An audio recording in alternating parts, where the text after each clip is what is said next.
பரிந்து பேசுறார். சரியா? நம்முடைய நற்குணங்களினால் அவர் நமக்காக பரிந்து பேசுறாரான்னு கேட்டா கிடையவே கிடையாது.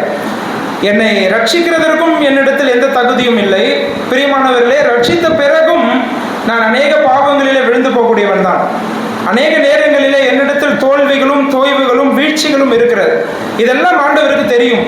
தெரிந்தும் கூட அவர் எனக்காக பரிந்து பேசுகிறார் என்று சொன்னால் அவருடைய தெரிந்தெடுப்பின் அடிப்படையில் தான் எனக்காக பரிந்து பேசுகிறாரே ஒழிய என்னுடைய நல்ல குணங்களின் அடிப்படையில் எனக்காக அவர் பரிந்து பேசுவது கிடையாது. இதுக்கு ஒரு நல்ல உதாரணம் சகரியா 3ஆம் அதிகாரத்தில் இருக்கிறது. சகரியா 3ஆம் அதிகாரத்தில் யோசுவான்னு சொல்லி ஒரு பிரதான ஆசாரியன் நிற்கிறான். அழுக்கு துணியெல்லாம் போட்டுட்டு நிற்கிறான். இவன் யாருக்கு அடையாளமாய் இருக்கிறான் என்று சொன்னால் முழு இஸ்ரவேல் தேசத்துக்கும் அடையாளமாய் பிரதிநிதியாய் இருக்கிறான். இவன் ஒரு பிரதான ஆசாரியன். அந்த யோசுவாவோட போட்டு குழப்பிக்க கூடாது. அந்த யோசுவா வேற, இந்த யோசுவா வேற. இந்த யோசுவா பிரதான ஆசாரியன். இப்ப இவன் அழுக்கு வஸ்திரம் போட்டு நின்றுட்டு இருக்கிறது எதுக்கு சித்திரப்படுத்தி அதை காண்பிக்குதுன்னு சொன்னா, இஸ்ரவேலில் பாவம் இருக்கிறது. யோசுவாட்டையும் பாவம் இருக்கு, இஸ்ரவேல் தேசத்திலும் பாவம் இருக்கு. சரியா? ஆனா இஸ்ரவேலுடைய பிரதிநிதியா இப்ப யோசுவா நிற்கும் போது சாத்தான் என்ன செய்யறான்னா, இந்த பாவத்தை சுட்டி காமிச்சு அவன் குற்றம் சாட்ட வருகிறான். இதுதான் சகரியா 3ஆம் அதிகாரத்தினுடைய தரிசனம். சாத்தான் குற்றம் சாட்டுறான். சரியா? ஆனா அவன் குற்றம் சாட்ட ஆரம்பிக்கும் போது ஒருவர் ஓடி வந்து இந்த யோசுவாவுக்காக என்ன செய்யறாருன்னா பரிந்து பேசுகிறார், வழக்காடுகிறார். அவர் தான் கர்த்தராகிய இயேசு கிறிஸ்து. நம் கர்த்தருடைய தூதனானவர்னு படிக்கிறோம். பழைய ஏற்பாட்டில் உங்களுக்கு தெரியும், நிறைய இடங்கள்ல கர்த்தருடைய தூதனானவர் அப்படின்னு வருவது திருத்துவத்தின் 2வது நபர் தற்காலிகமாய் மனித உருவம் எடுத்து இந்த பூமிக்கு வந்தார். கிறிஸ்துவானவர் இவருக்காக பரிந்து பேசுகிறார். சாத்தான் எப்பொழுது என்னை குற்றம் சாட்ட ஆரம்பிக்கிறானோ அப்பயே ஆண்டவராகிய இயேசு கிறிஸ்து எனக்காக பரிந்து பேச ஆரம்பிக்கிறார். Whenever Satan accuses me, Christ advocates for me. He is interceding for me. அவர் எனக்காக என்ன செய்யறாருன்னா ஜெபிக்கிறார், பரிந்து பேசுறார். சரி, இது நமக்கு தெரியும். இந்த பரிந்து பேசுறதுல ஒரு முக்கியமான விஷயம் இருக்கு. அந்த பரிந்து பேசும்போது ஆண்டவர் இப்படி சொல்றாரா என்னன்னு கேட்டா, யோசுவா ரொம்ப நல்லவன், அவனை பத்தி எதுவுமே பேசாத, குற்றம் சாட்டாத அப்படின்னு சொல்றாரான்னு பார்த்தா அந்த மாதிரிலாம் எதுவுமே சொல்ல கிடையாது. ஏன்னா யோசுவா நல்லவனும் கிடையாது. இஸ்ரவேல் மக்கள் இடத்துல நிறைய பாவங்கள் இருந்தது. ஆனா அவர் பரிந்து பேசும்போது நீங்க பாத்தீங்கன்னா என்ன சொல்றார்? 2வது வசனத்துல சகரியா 3:2 பார்க்கிறோம். கர்த்தர் சாத்தானை நோக்கி, கர்த்தர் உன்னை கடிந்து கொள்வாராக. இந்த முதல் கர்த்தர் கிறிஸ்துவை குறிக்கிறது, 2வது கர்த்தர் பிதாவை குறிக்கிறது.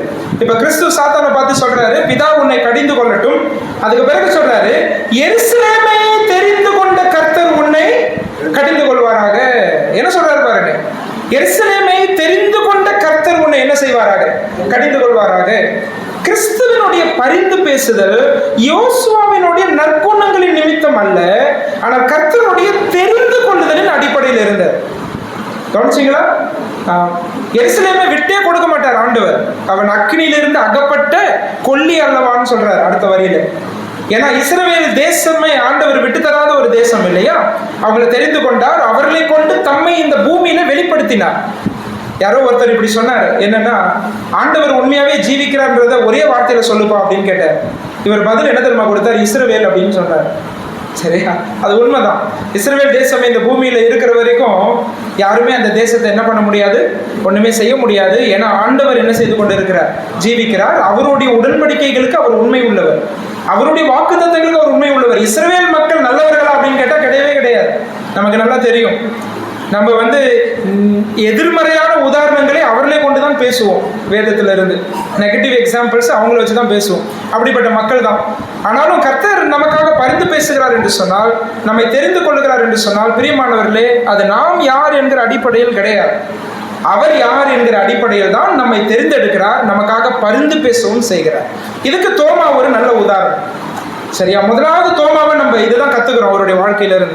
கர்த்தருடைய தெரிந்தெடுப்பு எவ்வளவு அருமையா இருக்கு இல்லையா? நம்மள மாதிரி சாதாரணமான மக்கள் இல்லையா, நம்மள மாதிரி பலவீனமானவர்கள், பைத்தியமானவர்கள் இல்லையா, அறிவிலே குறைவுள்ளவர்கள், நிறைய சாமர்த்தியத்தில் குறைவுள்ளவர்கள், ஆனால் நம்மை தெரிந்தெடுத்து அவருடைய நாமத்தை அவர் மகிமைப்படுத்தி கொள்ளுகிறார் என்று சொன்னால் அதற்கு நம்மிடத்தில் எந்த தகுதியும் கிடையாது.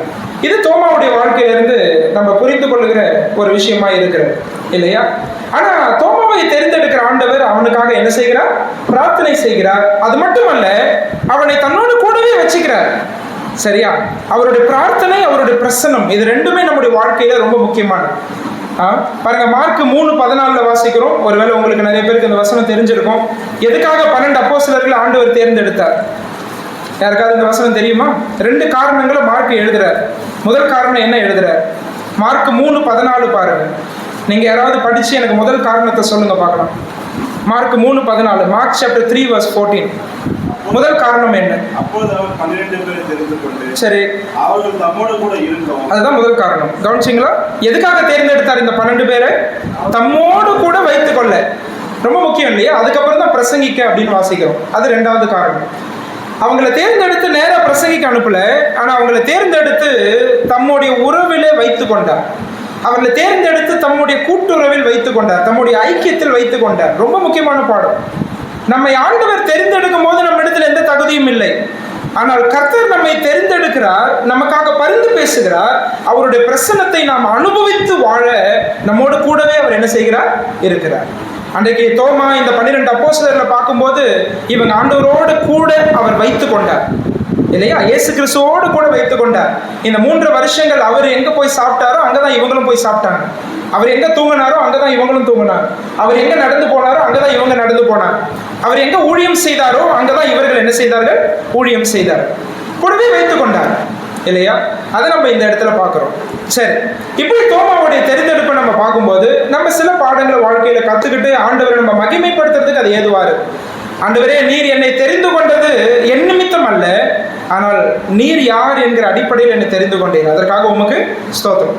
அது மட்டுமல்ல, எனக்காக பரிந்து பேசிக் கொண்டு இருக்கிறேன். பரிந்து பேசுதலும் என் நிமித்தம் அல்ல, அவர் நிமித்தம் தான்.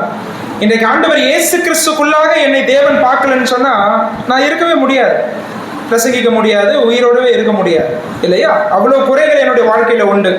அவ்வளவு குறைகளும் கட்டுப்பாடுகளும் அவ்வளவு மோசமான காரியங்களும் நம்ம எல்லாருடைய வாழ்க்கையிலும் உண்டு. ஆனால் ஆண்டவர் நம்மை கிறிஸ்துவுக்குள் பார்க்கிறார், கிறிஸ்துவுக்குள்ளாக நம்மை நேசிக்கிறார், நம்மை வழிநடத்துகிறார். எல்லா காரியங்களும் கிறிஸ்துவுக்குள்ளாக தான் பார்க்கிறார். அப்படி இருக்கிறதுனால தான் நம்ம என்ன செய்யறோம்? தப்பிக்கிறோம் இல்லையா? ஆண்டவருடைய பரிந்து பேசுதலும் அவர் யார் என்கிற அடிப்படையில் இருக்கிறது. அது மட்டுமல்ல, தோமாவை தம்மோடு கூடவே என்ன செய்கிறார்? வைத்துக் கொள்ளுகிறார். சரியா? தொடர்ந்து பார்ப்போம். இப்ப தோமாவை பத்தி நம்ம படிச்சோம் இல்லையா சில வசனங்கள்ல. அடுத்தது தோமாவை பத்தி நம்ம படிக்கும் போது நம்ம என்ன புரிஞ்சுக்கிறோம் அப்படின்னா, விசுவாச வாழ்க்கையில ஒரு நிலைவரத்தன்மை அவசியம் என்பதை நம்ம புரிந்து கொள்ளுகிறோம். சரியா? விசுவாச வாழ்க்கை, விசுவாச குறித்து சில பாடங்களை நம்ம கற்றுக்கொள்ளலாம். God expects consistency in our faith life. நம்முடைய விசுவாச வாழ்க்கையில ஒரு நிலைவரத்தன்மை, நிலைவரத்தன்மைனா ஒரு தொடர்ச்சியா சரி ஆண்டவர் எதிர்பார்க்கிற விசுவாசம் நம்முடைய வாழ்க்கையில இருக்கணும்னு அவர் விரும்புகிறார். இப்ப தோமாவுடைய காரியங்களை குறித்து நம்ம படிச்சுட்டே வந்தோம் சில வசனங்கள்ல. யோவான் 11 அவரை பாராட்டணும்னு நான் சொன்னேன். அந்த சம்பவம் உங்களுக்கு ஞாபகம் இருக்கா?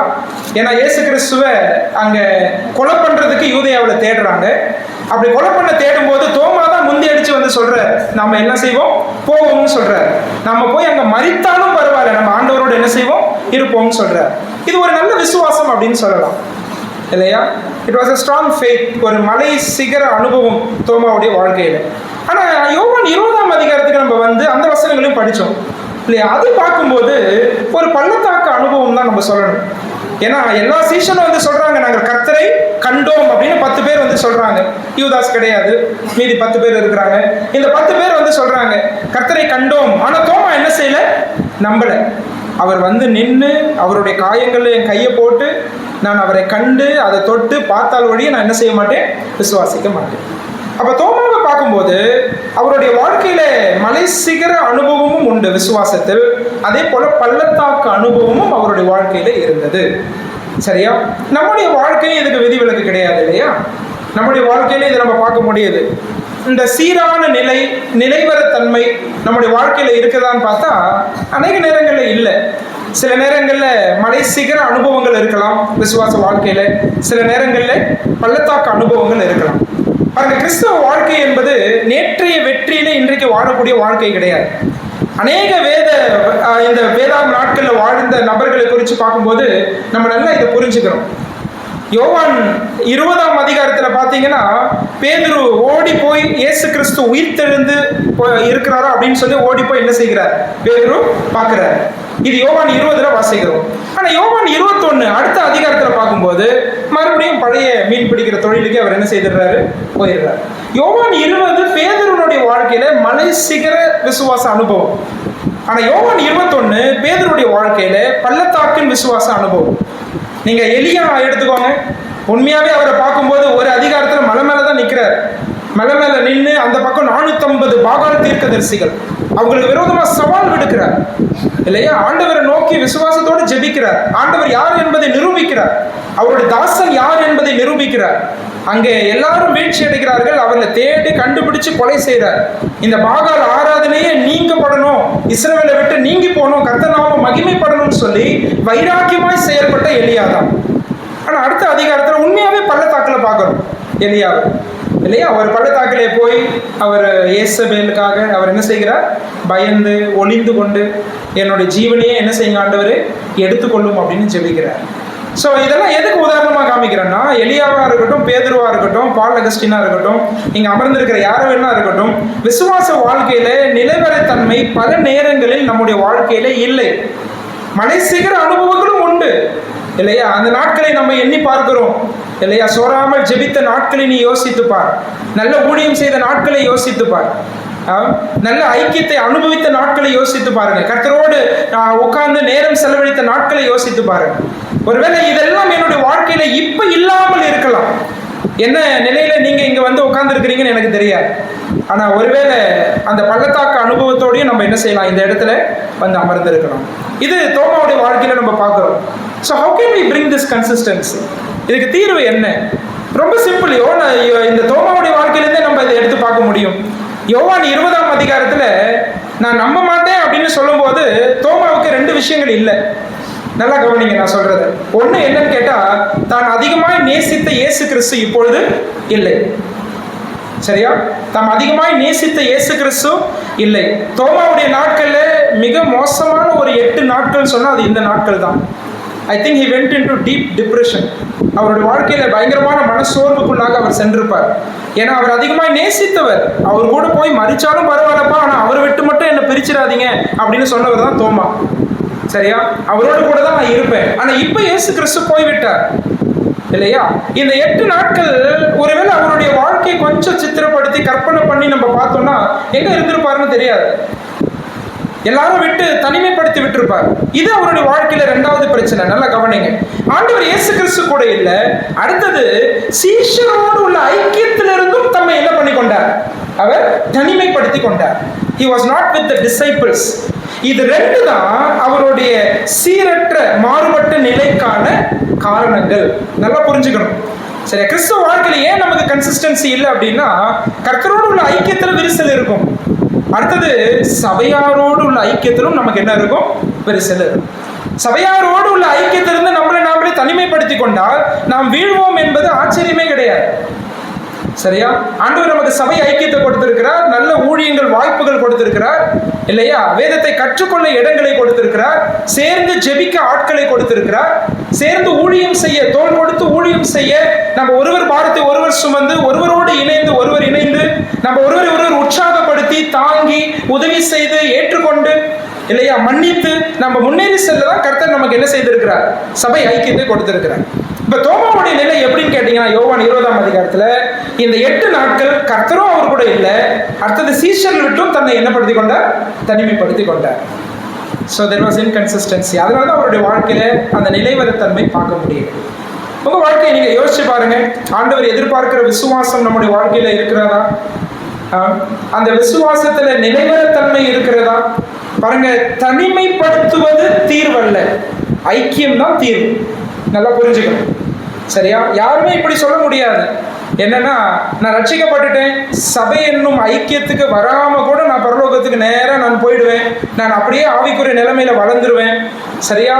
என்னுடைய வாழ்க்கையில எந்த குறையும் இல்லை, நான் நல்லா தான் இருக்கேன் அப்படின்னு யாருமே சொல்ல முடியாது. Show me one character in the New Testament. சபை ஆரம்பிச்ச நாட்கள்ல இருந்து, அப்போஸ்தலர் 2ல இருந்து வெளிப்படுத்தின விசேஷம் வரைக்கும் எனக்கு ஒரு ஆள் காண்பீங்க. சபைக்கே போகாம ஆண்டவருக்குள்ள வளர்ந்த ஒரு ஆள் காண்பீங்க. காண்பிக்கவே முடியாது.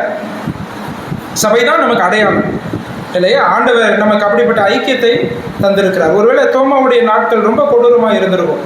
அந்த 8 நாட்கள் சீஷர்லாம் தேடி வந்து அவங்க பாக்குறாங்க, என்னப்பா 10 பேர் தான் இருக்கிறோம், ஒருத்தர் மிஸ்ஸிங்கா இருக்கிறாரு அப்படின்னு பாக்குறாங்க. அப்பதான் தேடும் போது யாரும் இல்லை, தோமா இல்லை. இவங்க எல்லாம் ஓடி வந்து சொல்றாங்க, கர்த்தரை நாங்கள் கண்டோம், அவர் உயிர்த்தெழுந்து விட்டார். ஆனா தோமாவால நம்ப முடியல.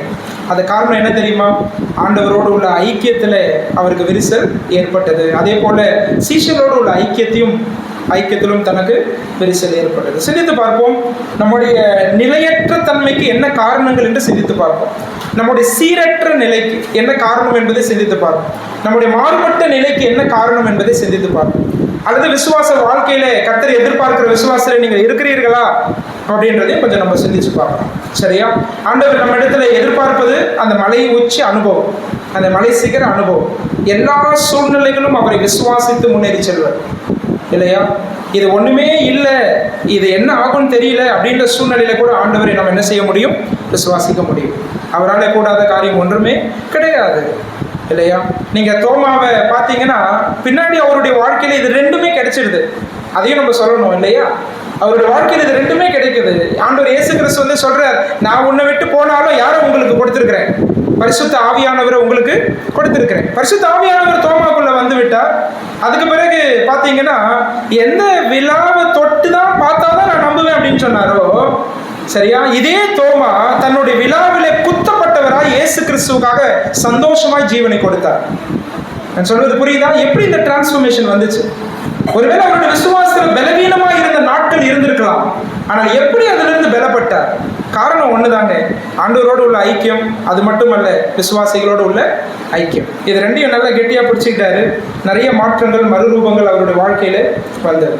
Loneliness is not the cure, but fellowship is the cure. தனிமைப்படுத்தப்படுதல் அது நம்முடைய காயங்களை ஆற்றாது, ஆனால் ஐக்கியம் தான் நம்முடைய காயங்களை ஆற்றும். ஓகே, அடுத்தது விசுவாசத்தை குறித்து இன்னொரு பாடத்தையும் நம்ம கற்றுக்கொள்ள முடியுது. ஆண்டவர் நாம் அவரை நம்பி வாழுவதற்கு வாக்குத்தத்தங்களை கொடுத்திருக்கிறார் இல்லையா? நம்ம தோமாவுடைய காரியங்களை படிக்கும்போது நிறைய வாக்குத்தத்தங்களை பார்க்குறோம். நீங்கள் யோவான் 11ஆம் அதிகாரத்துக்கு வாங்க. அங்கே நம்ம தோமாவை சந்திச்சோம் இல்லையா? யோவான் 11ஆம் அதிகாரம். நான் படித்த வசனங்களுக்கு நேராக தான் திரும்ப போக முடியும், ஏன்னா அவ்வளோதான் தோமாவை பற்றி இருக்கு வசனங்கள். நம்ம ஆரம்பத்திலே சில வசனங்களை படிச்சிட்டோம் இல்லையா? ஆனால் அந்த யோவான் 11ல் சில வாக்குத்தத்தங்கள் ஆண்டவர் கொடுக்கிறாரு பாருங்க. என்னென்ன வாக்குத்தத்தங்கள் கொடுக்கிறார்? நம்ம 16ல் தோமாவை நம்ம சந்திச்சோம் இல்லையா? ஆனால் 9ஆவது வசனத்திலே ஒன்று சொல்றாரு. என்ன சொல்ற? இவங்க எல்லாம் பயப்படுறாங்க.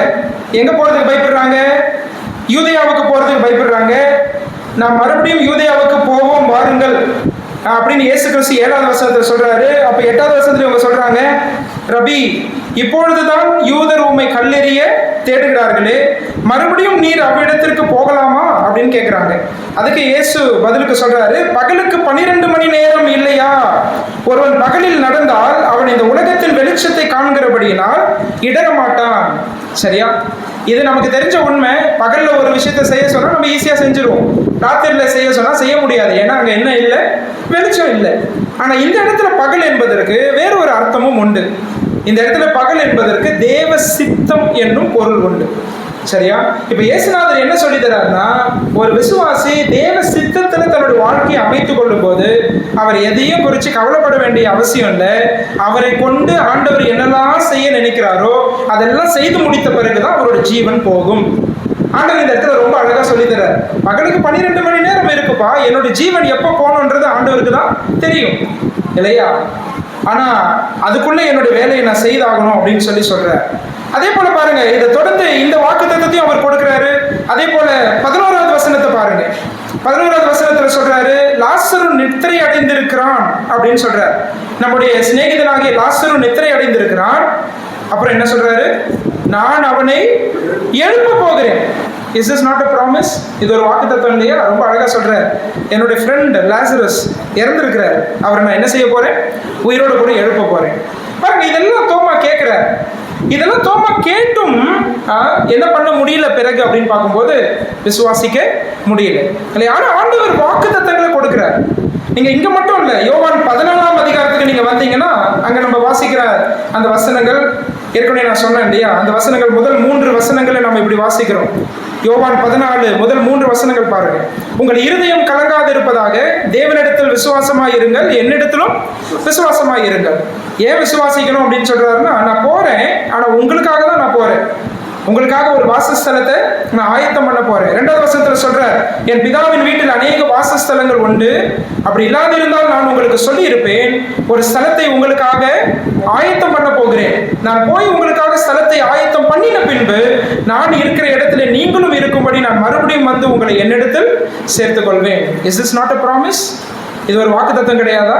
இது வாக்குத்தத்தம் இல்லையா? யாருமே இந்த மாதிரி வாக்குத்தத்தம் கொடுக்க முடியாதுங்க. ஒரு மனுஷன் சொல்லவே முடியாது.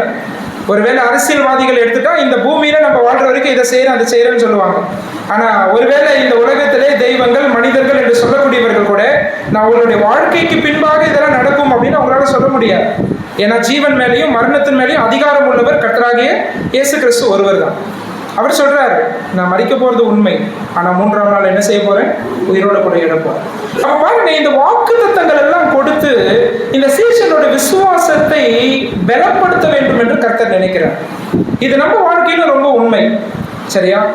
நம்ம வாழ்க்கையில ரொம்ப ரொம்ப உண்மை. ஆண்டவர் நமக்கு வேதத்தை கொடுத்திருக்கிறாரு. இந்த வேதம் முழுக்க என்ன இருக்கு? வாக்குத்தத்தங்கள் உண்டு. இந்த வாக்குத்தத்தங்களை கொடுத்த ஆண்டவர் மீது நம்ம நம்பிக்கை வைக்கணும்னு சொன்னா அவரை அறிகிற அறிவிலே வளருவது மிகவும் அவசியம். இதுதான் சீக்ரெட். நம்ம எல்லாருக்கும் ஒரே பைபிள் தான், எல்லாருக்கும் இருக்கிற வாக்குத்தத்தங்கள் ஒண்ணுதான். ஆனா ஏன் விசுவாச நிலைகளில் மட்டும் வித்தியாசம் இருக்கிறது என்று சொன்னால் கர்த்தரை அறிகிற அறிவிலே வித்தியாசம் உண்டு. அதனாலதான் விசுவாச நிலைகளிலும் என்ன உண்டு? வித்தியாசம் உண்டு. எனக்கு உங்களை எந்த அளவுக்கு தெரியுமோ அந்த அளவுக்கு தான் வேலை கொடுக்க முடியும். சரியா? இவர் இந்த வேலைக்கு தகுதியானவர் அல்ல அப்படின்னு நினைச்சேன்னா அவர்கிட்ட அந்த வேலையை என்ன செய்ய மாட்டேன்? கொடுக்க மாட்டேன். கரெக்டு தானே? அதே போல ஆண்டவர் எந்த அளவுக்கு உங்களுக்கு தெரியுமோ அந்த அளவுக்கு தான் அவரை நம்ப முடியும். நான் சொல்றது புரியுதா? கர்த்தரை அறிகிற அறிவை தான் அது சார்ந்திருக்கு. பேதுரு நமக்கு அழகா சொல்லி தராரு. 2 பேதுரு 1ஆம் அதிகாரத்துக்கு வாங்க. 2 பேதுரு 1ஆம் அதிகாரம் அதனுடைய 3வது வசனத்தை பாருங்க. 2 பேதுரு 1ஆம் அதிகாரம் 3ஆம் வசனம். தம்முடைய மகிமையினாலும் காருண்யத்தினாலும் அடுத்தது என்ன வாசிக்கிறோம்? நம்மை அழைத்தவரை அறிகிற அறிவினாலே ஜீவனுக்கும் தேவ பக்திக்கும் வேண்டிய யாவற்றையும் அவருடைய திவ்ய வல்லமையானது நமக்கு தந்தல் இருக்கிறது. பாருங்க, இந்த வல்லமை எல்லாருக்குள்ளேயும் இருக்கு. ஏன்னா எல்லாருக்குள்ளேயும் ஆவியானவர் இருக்கிறார். நல்லா கவனிங்க. சரியா? இந்த வல்லமை எல்லாருக்குள்ளேயும் இருக்கு.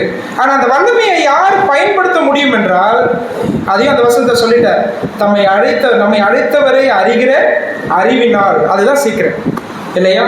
எந்த அளவுக்கு ஆண்டவரை எக்ஸ்பீரியன்ஸ் பண்ண முடியும் அப்படின்னு கேட்டா, சரியா, எந்த அளவு ஆண்டவரை நாம் அறிந்து கொள்கிறோம், எந்த அளவு அவரை அனுபவிக்கிறோமோ அந்த அளவுக்கு தான் அவருடைய வாக்குத்தத்தங்களை நம்ம உரிமை கொள்ள முடியும். We can claim the promises of God only through knowing Him more and more. சரியா? வாக்குத்தத்தங்கள் தோமாவுக்கும் இருந்தது, சீஷனுக்கும் இருந்தது. அநேக நேரங்களில் ஏன் அந்த வாக்குத்தத்தங்களை அவங்களால பிடிச்சு கொள்ள முடியல, ஏன் ஆண்டவரை நம்பி அவங்களால வாழ முடியல அப்படின்னு கேட்டா, அவங்க ஆண்டவர் யார் என்று அறிகிற அறிவிலே குறைவுபட்டார்கள், பலவீனப்பட்டார்கள். சரியா? அதுதான் ரொம்ப முக்கியம். அவரை அனுபவிக்கிற வாழ்க்கையிலே குறைவுபட்டார்கள். சரியா? ஆண்டவர் நம்ம கொடுத்திருக்கிற வாக்குத்தத்தங்களை நீங்கள் பிடித்துக் கொள்ளுங்கள் பிரியமானவர்களே. அவரை அறிகிற அறிவுக்காக உங்க வாழ்க்கையை நீங்க ஒப்புக்கொடுங்க. உங்களுடைய நேரம், உங்களுடைய ஜீவன் எல்லாவற்றையுமே அவரை அறிகிற அறிவுக்காக நீங்க முதலீடு செய்யுங்க. இந்த உலகத்திலே சிறந்த முதலீடு இதுதான். ஆண்டவரை அறிகிற அறிவுக்காக நீங்க முதலீடு செய்வீர்களானால் உங்க வாழ்க்கையை, அதுதான் சிறந்த முதலீடு. அதுக்கு நிறைய ரிட்டர்ன்ஸ் உண்டு. இந்த பூமியில நீங்க எதை கத்துக்கிட்டாலும் சுடுகாடோடு முடிஞ்சிடும். ஆனா ஆண்டவரை கத்துக்கிறது தான் நித்தியத்திலும் தொடர போகுது. அப்படிப்பட்ட அறிவுக்காக நம்முடைய வாழ்க்கை, நம்முடைய நேரம், நம்முடைய உபகரணங்கள் எல்லாவற்றையும் அதுக்காகவே நம்ம என்ன செய்யணும்? இன்வெஸ்ட் பண்ணணும். சரியா? அப்படிதான் இந்த இடத்துல நம்ம பார்க்குறோம். இப்போ ஆண்டவர் நமக்கு வாக்குத்தத்தங்களை கொடுத்திருக்கிறார். அந்த வாக்குத்தத்தங்கள் நம்ம எல்லா சோர்வுகள் மத்தியில நடத்துகிறது. வாழ்க்கையில சோர்வுகள், துன்பங்கள், கலக்கங்கள், கிளேசங்கள், கண்ணீர் எல்லாமே உண்டு. ஆனால் இதன் மத்தியிலே, இந்த துன்பங்கள் மத்தியிலே, கிளேசங்கள் மத்தியிலே ஆண்டவர் நம்ம கொடுத்திருக்கிற வாக்குத்தத்தங்கள் நம்மை நடத்தக்கூடியதாக இருக்கிறது இல்லையா? துக்கப்படுறது ஒரு பாவம் கிடையாது. ஆனால் துக்கம் நம்மை செயலற்றவர்கள் ஆக்கி விடுகிறது என்று சொன்னால் அது பாவம். நான் சொல்வது புரியுதா? நிறைய நேரங்களில் நம்முடைய வாழ்க்கையில துக்கங்கள் வருகிறது. ஆனால் அந்த துக்கங்கள்னால அப்படியே செயலற்றவர்களாய் மாறிவிடுகிறோம் இல்லையா? ஆனால் மாறாக ஆண்டவர் நமக்கு என்ன சொல்லி தர்றாருன்னா, அவருடைய வாக்குத்தத்தங்கள் நம்மளை செயலற்றவர்கள் ஆக்கி விடவில்லை, செயலிக்கக்கூடியவர்களா இல்லையா, கிரியை செய்யக்கூடியவர்களாய் நம்ம என்ன செய்கிறது? அவருடைய வாக்குத்தத்தங்கள் மாற்றுகிறார். ஆண்டவர் கொடுத்திருக்கிற நம்பிக்கை நமக்கு ஒரு மரத்தினுடைய வேர் போன்றது தான். அந்த நம்பிக்கை ஒரு மரத்தினுடைய வேர் போன்றது. அந்த மரத்துல நிறைய கனிகள் வரணும். சரியா? எனக்கு நம்பிக்கை இருக்கு அப்படின்னு சொல்லிக்கிட்டு அப்படியே இருக்கிறது பிரயோஜனமற்ற வாழ்க்கை. ஆனா அந்த நம்பிக்கை எனக்குள் விசுவாசத்தை உற்பத்தி செய்ய வேண்டும், தைரியத்தை உற்பத்தி செய்ய வேண்டும், சந்தோஷத்தை உற்பத்தி செய்ய வேண்டும் இல்லையா? நான் மறுமைக்காக வாழ்றேன்னு சொல்லி இங்கேயே நான் 10 வீடு வச்சுட்டு இருந்தேன் அப்படின்னு சொன்னா எல்லாரும் என்னை பார்த்து சிரிக்க தான் செய்வாங்க இல்லையா? நான் ஒருவேளை ஆண்டவர் இயேசு கிறிஸ்து மரணத்திலிருந்து எழுந்து விட்டார், எனக்கு மரண பயமே கிடையாது அப்படின்னு சொல்லிட்டு ஒருவேளை ஊழியத்துக்கு போனா அடிப்பாங்களோ அப்படின்னு வீட்டிலே பதுங்கிட்டு இருந்தேன்னா அது பேர் நம்பிக்கை கிடையாது. ஒருவேளை இருதயத்துக்குள்ள அந்த நம்பிக்கை இருக்கலாம், ஆனால் அந்த நம்பிக்கை பல விதங்களில் வெளிப்பட வேண்டும். சரியா? பல விதங்களில் வெளிப்பட வேண்டும். அப்ப தேவனுடைய வாக்கு தத்தங்களை ஆண்டவர் ஏன் நம்ம கொடுத்திருக்கிறாருன்னு கேட்டா, அதன் மூலமாய் நம்ம ஆண்டவர் மேல வைக்கக்கூடிய நம்பிக்கை நம்மை ஆக்டிவ் ஆக்குது, நம்ம இன்னும் அதிகமாய் செயலிக்கக்கூடியவர்களாய் செயல்படக்கூடியவர்களாய் நம்மை மாற்றுகிறது. சரியா? இந்த விஷயங்களை நம்முடைய இருதயத்தில் வச்சுப்போம். ஆண்டவர் நமக்கு வாக்குத்தத்தங்களை கொடுத்திருக்கிறார். நம்முடைய விசுவாசம் எந்த அளவுக்கு உயரும் என்று சொன்னால், ஆண்டவருடைய வாக்குத்தத்தங்களை பிடித்துக்கொண்டு அவரோடு உள்ள உறவிலே பலப்படும் போதுதான் அவர் அந்த அளவுக்கு நம்ப முடியும். அந்த நம்பிக்கையை தான் விசுவாசத்தை என்ன பண்ண முடியும், அதிகமாக பலப்படுத்த முடியும். இது தோமாவுடைய வாழ்க்கையிலிருந்து கத்துக்கிறோம். சரியா? ரெண்டு விஷயங்கள் அவருடைய விசுவாசம் குறித்து பார்த்தோம். ஒன்று, நிலையற்ற தன்மை, இல்லையா? நிலைவரத்தன்மை, கன்சிஸ்டன்சி. ஃபெய்த்ல கன்சிஸ்டன்சி ரொம்ப அவசியம், நிலைவரத்தன்மை ரொம்ப அவசியம். அது எதை சார்ந்திருக்கிறதுன்னு சொன்னேன். தோமாவோட ஆண்டவரும் இல்லை, சீஷர்களும் இல்லை. இன்னைக்கு நம்மோட ஆண்டவரும் இருக்கிறாரு, யாரும் இருக்கிறாங்க, சீஷர்களும் இருக்கிறாங்க, அல்லது விசுவாசிகளும் இருக்கிறாங்க. அதனால இதை பயன்படுத்தி கொண்டு நம்முடைய விசுவாச வாழ்க்கையில இன்னும் முன்னேறி செல்வோம். அதே போல ரெண்டாவது தோமாவுடைய வாழ்க்கையில நம்ம கத்துக்கிட்டது வாக்கு தத்தங்களும் விசுவாசமும். ஆண்டவர் நமக்கு வாக்கு தத்தங்கள் கொடுத்தார், தோமாவுக்கு கொடுத்தார். ஆனாலும் கூட பல நேரங்களில் தோமாவால ஏன் நம்ப முடியலன்னா, ஆண்டவரை அறிகிற அறிவில் அவர் என்ன செய்ய முடியல, வளர முடியல. ஒருவேளை பரிசுத்தாவியானவர் வந்த பிறகு அந்த நிலைமை வேற. ஆனா அதுக்கு முன்னாடி பார்க்கும்போது சீஷருடைய வாழ்க்கையில் இந்த குறைகள் இருந்தது. இப்ப நம்முடைய வாழ்க்கையிலும் தேவன் நம்மோடு கூடவே இருக்கிறார், நமக்குள்ளே இருக்கிறார். அவரை அறிகிற அறிவிலும் அனுபவத்திலும் நாம் அதிகரிக்கும் போது அவர் கொடுத்த வாக்கு தத்தங்களை நாம் உரிமை கோர முடியும், விசுவாசிக்க முடியும். அது துன்பங்கள் மத்தியிலும் சோர்வுகள் மத்தியிலும் நம்மை நிச்சயமாய் நடத்தக்கூடியதாக இருக்கிறது.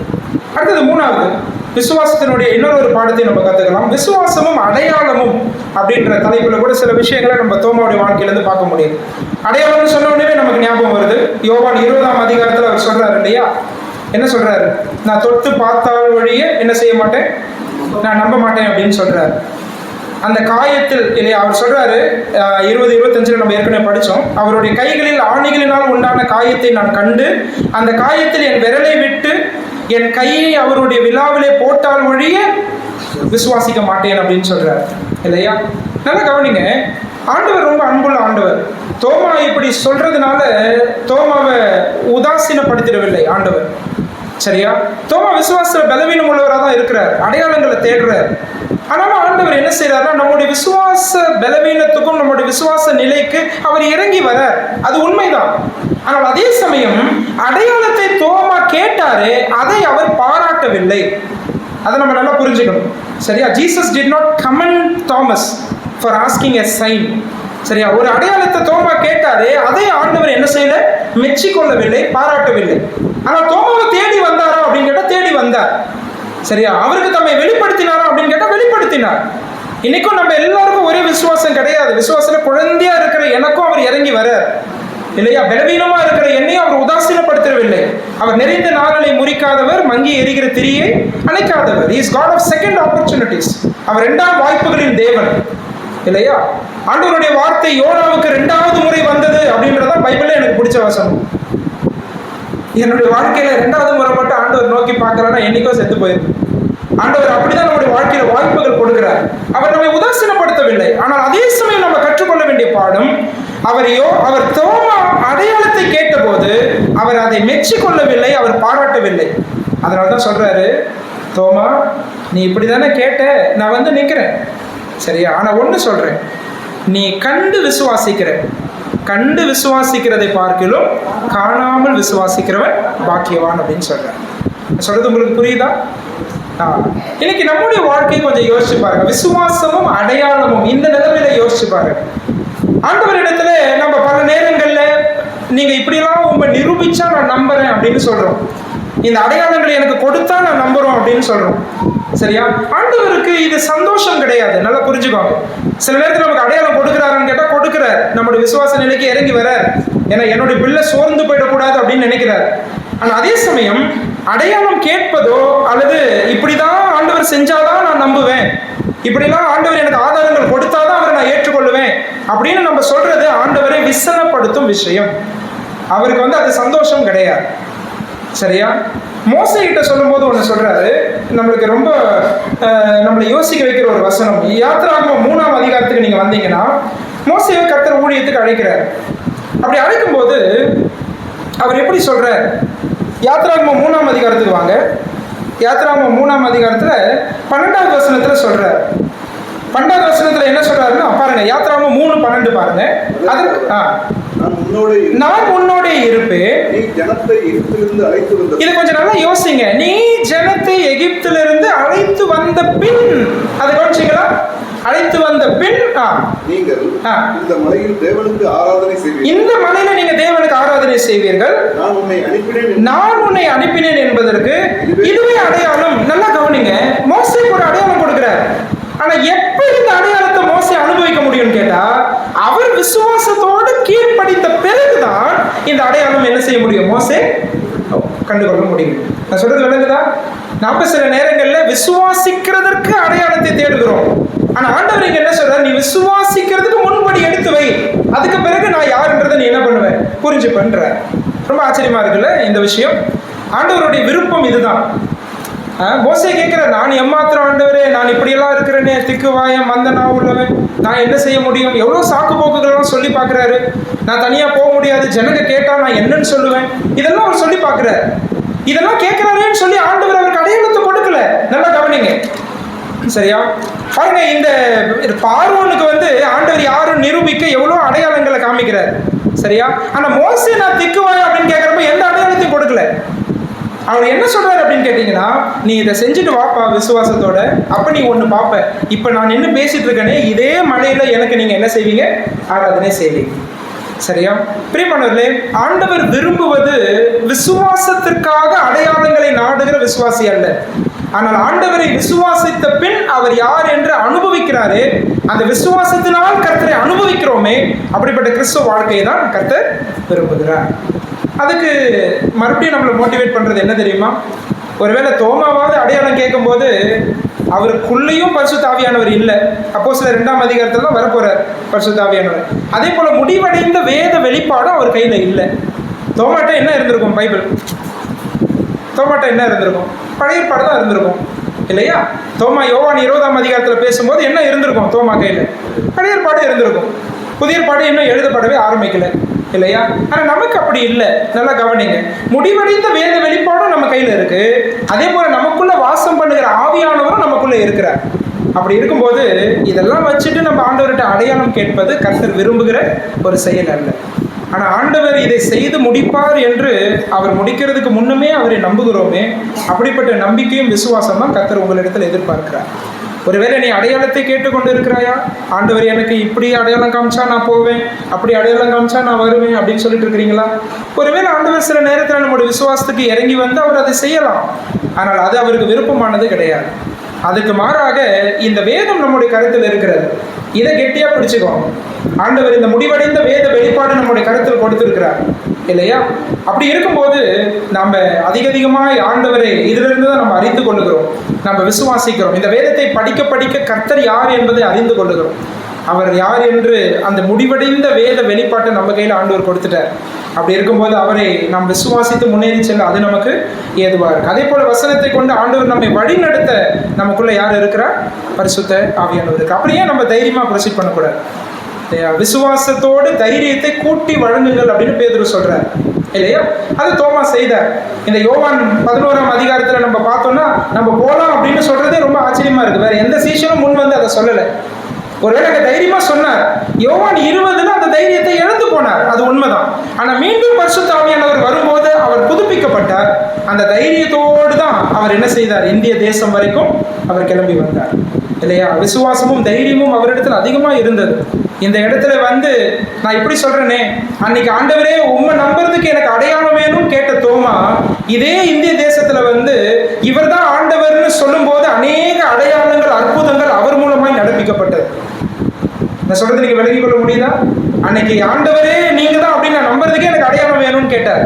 ஆனா இதே தோமா இந்த காண முடியாத தேவனை அவர் தரிசித்து விசுவாசத்தோடு இந்த இந்திய தேசத்துக்கு கேரளா, தமிழகம் போன்ற இடங்களில் அவர் நடப்பித்த அற்புதங்களை சபை வரலாறு எழுதி வச்சிருக்கு. அநேக அற்புதங்களை செய்திருக்கிறார். அந்த அற்புதங்கள் மூலமா தேவன் யார் என்பதை வெளிக்காட்டி இருக்கிறார். அப்ப எந்த அளவுக்கு ஒரு டிரான்ஸ்ஃபர்மேஷன் தோமாவுடைய வாழ்க்கையில் ஏற்பட்டது, அதுதான் நம்ம புரிஞ்சுக்கணும். இந்த விசுவாசத்திலே ஒருவேளை பலவீனராய் அவர் யோவான் 20ஆம் அதிகாரத்தில் நின்றிருக்கலாம். ஆனால் போக போக அவருடைய வாழ்க்கையில விசுவாசத்தில் அதிகமாய் பலப்பட்டார். பிரியமானவர்களே, இந்த காரியங்களை நாமும் சிந்திப்போம்.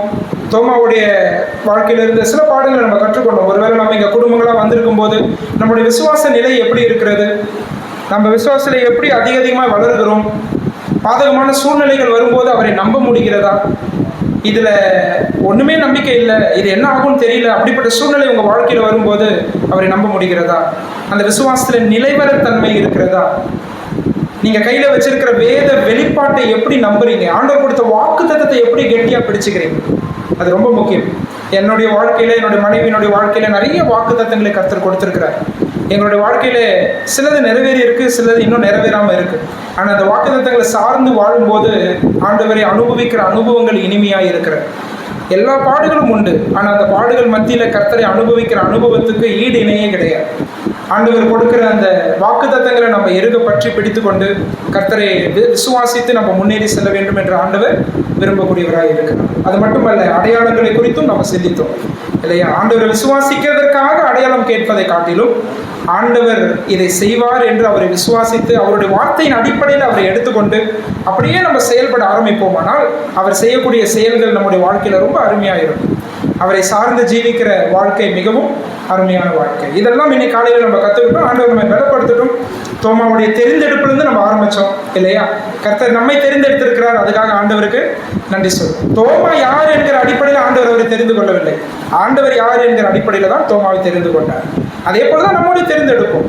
அது மட்டுமல்ல, தோமா யார் என்ற அடிப்படையில் அவனுக்காக ராத்திரியெல்லாம் ஜெபிக்கலை. ஆனால் அவர் யார் என்கிற அடிப்படையில் தான் தோமாவுக்காக அவர் என்ன செய்கிறார்? ஜெபிக்கிறார். ஆண்டவர் இன்னைக்கு நம்மை தெரிந்தெடுத்ததும் நமக்காய் பரிந்து பேசுவதும் அவர் யார் என்கிற அடிப்படையில், அவருடைய தெரிந்தெடுப்புக்காக, அவருடைய பரிந்து பேசுதலுக்காக, அவர் நம்மை நடத்துகிற விதங்களுக்காக ஆண்டவருக்கு நாம் நன்றி சொல்லுவோம்.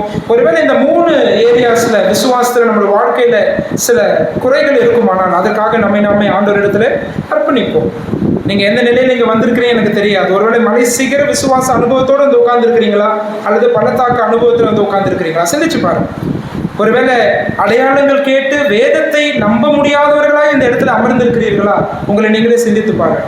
இன்னைக்கு பல நேரங்களில் நம்ம அடையாளத்தை கேட்டு மனுஷன்கிட்ட ஓடுறோம், சூழ்நிலைகளை பார்க்குறோம் இல்லையா? நிறைய அடையாளங்களை சார்ந்துக்கிறோம். ஆனால் வேதத்தை படிக்க நமக்கு நேரம் கிடையாது. ஆண்டவர் கொடுத்த வேதத்தை முழுமையாய் சார்ந்து கொண்டு அவர் யார் என்று அறிகிற அறிவிலே வளர்ந்து அவருடைய வாக்குத்தத்தங்களை பிடித்து கொண்டு விசுவாசத்தில் நம்ம முன்னேறி செல்லணும்னு கர்த்தர் விரும்புகிறார். நம்ம சிந்திப்போம், நம்முடைய வாழ்க்கைகளை அதற்காக ஒப்புக் கொடுப்போம். தேவன் நம்மை தொடர்ந்து பக்குவப்படுத்துவாராக. அவருடைய நாமம் மகிமைப்படுவதாக. ஆமாம்.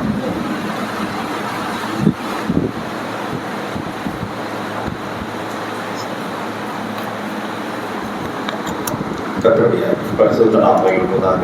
இவ்வளவு நேரம் நமக்கு இந்த முகாம்